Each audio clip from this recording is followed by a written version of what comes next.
জয় হিন্দ, জয় ভারত বন্ধুরা। তোমরা হচ্ছে ডিফেন্স লাভার চ্যানেল। তুমি কি এসএসসি জিডির ফর্ম ফিল আপ করেছো? তুমি যদি এসএসসি জিডির ফর্ম ফিল আপ করে থাকো, তাহলে তুমি কি জানো ওয়েস্ট বেঙ্গলে কতটা ভ্যাকান্সি রয়েছে? তুমি তো ওভারঅল ভ্যাকান্সির কথা সব জায়গায় শুনেছো, কিন্তু ওয়েস্ট বেঙ্গলে প্রত্যেকটা পোস্ট ওয়াইজ ভ্যাকান্সির কথা আশা করছি তুমি কোথাও শুনোনি। আজকে আমার এই ভিডিওতে শুনে নাও এবং দেখে নাও যে তোমাদের ওয়েস্ট বেঙ্গলে কতগুলো ভ্যাকান্সি রয়েছে এবং কতটা ভ্যাকান্সি বাড়বে। সত্যিই কি ভ্যাকান্সি তোমাদের 50,000 প্লাস হতে চলেছে? সমস্ত ডাউট ক্লিয়ার করব। আরেকটা সবথেকে বড় ডাউট, 2024-এ এত হাই কাট অফ গেছে, তাহলে 2025-এও কি হাই কাট অফ যাবে? কত প্রশ্ন তোমাদের মনে দাদা ভাই, আমার দিদি ভাইয়েরা। তো প্রত্যেকটা প্রশ্ন আমি তোমাদের সব ডাউট ক্লিয়ার করে দেবো। প্রথমত দেখে নাও যে ওয়েস্ট বেঙ্গলের টোটাল ভ্যাকান্সি রয়েছে আমাদের 4,858টা ভ্যাকান্সি রয়েছে। ওকে, 4,858টা ভ্যাকান্সি রয়েছে, প্রায় অ্যাপ্রক্স 5,000-এর কাছাকাছি। ঠিক আছে, তাহলে তোমাদের এইখান থেকে আমাদের একটা আইডিয়া বা কনসেপ্ট আমরা বুঝতে পারছি যে কীরকম কাট অফের পরিবর্তন হতে পারে 2025 সালে যে এক্সামটা দিবে। ঠিক আছে, দেখে নাও তোমরা প্রত্যেকে। প্রথমত পোস্ট ওয়াইজ ভ্যাকান্সিগুলো দেখে নাও। এই ভ্যাকান্সির ভিত্তিতে না আমাকে বোঝানোর দরকার নেই, তুমি নিজেই এই ভ্যাকান্সিগুলো দেখে বুঝতে পারবে যে এই পোস্টে হাই কাট অফ যাবে, এই পোস্টে লো কাট অফ যাবে। এটা আমাকে আর আলাদাভাবে বোঝানোর দরকার নেই। দেখে নাও যেই ক্যাটাগরির মধ্যে পড়ছো সেই ক্যাটাগরিতে দেখে নাও। তুমি যদি একজন এসসি ক্যান্ডিডেট হয়ে থাকো, তুমি যদি জেনারেল ডিস্ট্রিক্টের মধ্যে পড়ে থাকো, তোমার পোস্ট খালি রয়েছে 116টা। তুমি যদি বর্ডার ডিস্ট্রিক্টের মধ্যে পড়ে থাকো, তোমার পোস্ট খালি রয়েছে 421টি। তুমি যদি নকশাল ডিস্ট্রিক্টের মধ্যে পড়ে থাকো, তোমার কিন্তু পোস্ট রয়েছে 10টি। তুমি যদি এবং টোটাল রয়েছে 547টি। তুমি যদি এসটি হয়ে থাকো, তাহলে 25টি পোস্ট রয়েছে জেনারেলে, 91টা বর্ডারে, 2টো নকশালে, টোটাল 118টা। তুমি যদি ওবিসি হয়ে থাকো, 110টা জেনারেলে, 403টা বর্ডারে, 9টি নকশালে এবং 522টা টোটাল। ইডাব্লিউএস হয়ে থাকলে 50টি জেনারেলে, বর্ডারে 130টি এবং নকশালে 4টি, ওভারঅল 237টি। তুমি যদি ইউআর ক্যান্ডিডেট হয়ে থাকো অর্থাৎ জেনারেল, তাহলে কিন্তু জেনারেল ডিস্ট্রিক্টে কাট অফ রয়েছে 201টি, বর্ডারে 732টি এবং নকশালে 16টি এবং ওভারঅল রয়েছে 949টি। এই টোটাল কাট অফ দেখে বা এতগুলো ভ্যাকেন্সি দেখে আমি আনুমানিক বিএসএফের কাট অফ কত হতে চলেছে একটা আমি বোঝাই যাচ্ছে, তাই না?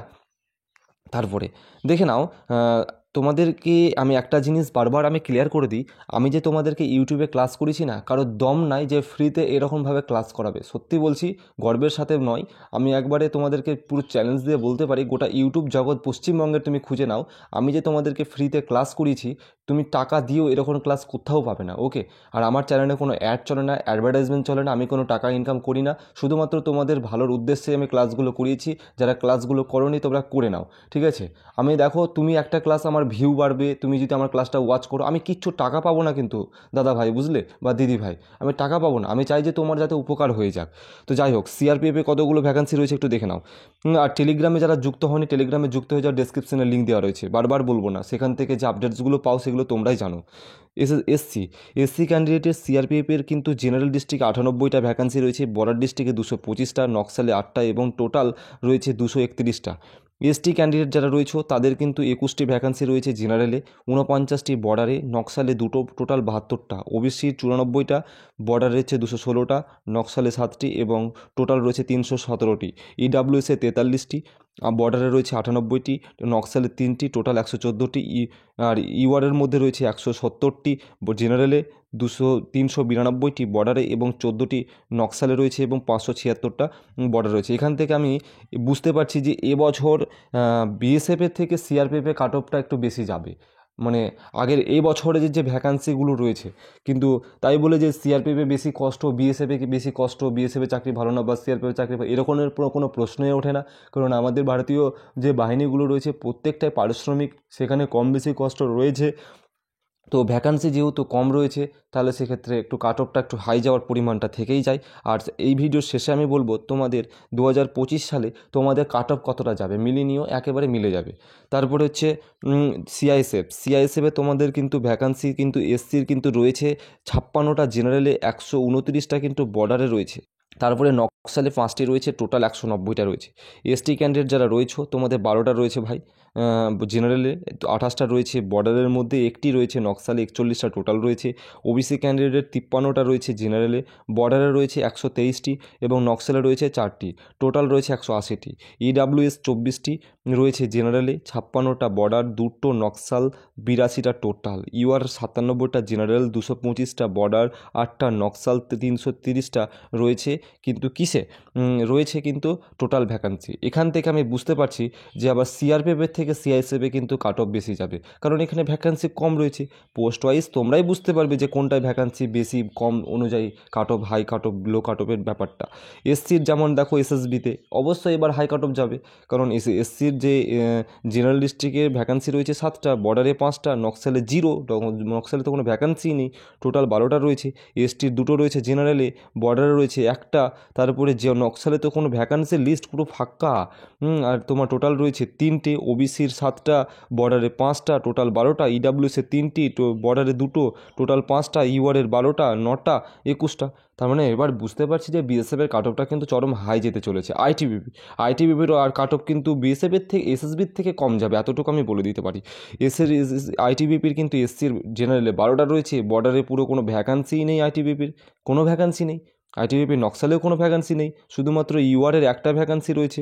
কে যে পাবে, কার যে কপালে থাকবে ভ্যাকান্সিটা, চাকরিটা কী জান, একটাই ভ্যাকান্সি রয়েছে নকশালে। তো টোটাল রয়েছে ইউআরের 28টা, ওবিসি ইডাব্লিউএসের 10টা, ওবিসির 21টা, এসটির 5টা, এসসির 22টা। দেখে নাও জেনারেলে কার কটা করে ভ্যাকান্সি রয়েছে। কঠিন ব্যাপার কিন্তু আইটিবিপি, এগুলো কিন্তু এই বছরই কিন্তু ভ্যাকান্সিটা এতটা কম, এই আইটিবিপি তারপরে তোমার এসএসবিতে কিন্তু এতটাও কম থাকে না, ঠিক আছে। আসাম রাইফেলও হাই কাট অফ যাবে। তো এইখান থেকে এই ভ্যাকান্সিগুলো থেকে আমরা মোটামুটি আইডিয়া একটা বুঝতেই পারছি যে এবার কাট অফটা কিন্তু কীরকম যাবে, এই আইডিয়াটা একটু আমরা অনুমান লাগাতেই পাচ্ছি, তাই না। দেখে নাও এসসির কিন্তু কটা রয়েছে, 10টা রয়েছে জেনারেলে, বর্ডারে রয়েছে 0, বর্ডারে কোনো ভ্যাকান্সিই নেই, নকশালে একটা দুটো করে ভ্যাকান্সি রয়েছে, ইউআরে 2টো, বাকি সব একটা রয়েছে। এসটির তো কোনো নেই, ইডাব্লিউএসের নেই ভ্যাকান্সি। টোটাল ভ্যাকান্সি রয়েছে 11টা এসটির 2টো, শুধু অনলি দুটো এসটির, ওবিসির 21টা, ইডাব্লিউএসের 4টে, ইউআরের 19টি। এইসব থেকে আমরা কি বুঝতে পারছি, একটা আইডিয়া কাট অফ হাই যাবে বারবার, তাই বুঝতে পারছি। দেখে নাও এবার তোমাদের 2025 সালে কতটা কাট অফ যাবে তা আমি বলে দিচ্ছি। আমি প্রথমত এই কাট অফটা বলার আগে আমি বলে দেবো, আমি কোনো অ্যাস্ট্রোনমার না, অর্থাৎ আমি কোনো জ্যোতিষবিজ্ঞানী না, বা আমি তোমাদের কোনো এসএসসির কোনো বড় চেয়ারম্যান না, যে আমি তোমাদের 2025 সালের এক্সামই হলো না কাট অফ বলে দেবো। এটা কখনোই সম্ভব না, কারণ কোশ্চেনের উপর নির্ভর করে, এবং তোমরা পরীক্ষাটা দিয়ে আসো, কারণ আমি তোমাদেরকে বলে দেবো তখনই কাট অফটা কতটা আনুমানিক যায়। আমি সেটা তো প্রত্যেকটা ভিডিওতেই আমি প্রত্যেক বছরই বলি, কিন্তু এই মুহূর্তে বলা সম্ভব নয়। কিন্তু সবাই জবরদস্ত জান লাগিয়ে পড়াশোনা করে যাও, সামনে আর 30 দিন পর পরীক্ষা রয়েছে। তো এই পর্যন্ত, জয় হিন্দ, সবাই সুস্থ থেকো, ভালো থেকো।